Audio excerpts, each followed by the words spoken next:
How's it going? In this video I'm going to show you how to make a subreddit on the mobile app.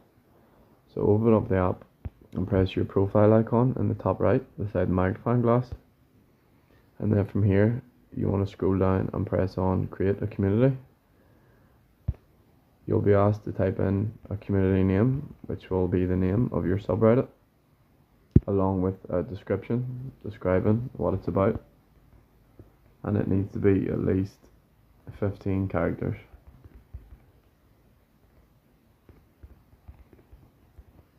After that, you simply press next, and you have the option to add a banner and avatar to your subreddit. So we're not going to for this tutorial, so I'm just going to press next.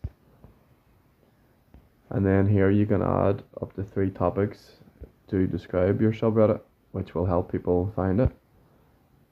So choose your topics and then press next. Finally, you'll be asked to select your subreddit type. So you have it at public, restricted, private, and then you have the option to enable the mature if it's not safe for work. So we'll make it public, and then next. And that's our subreddit created. So that's how you do it. Thank you for watching.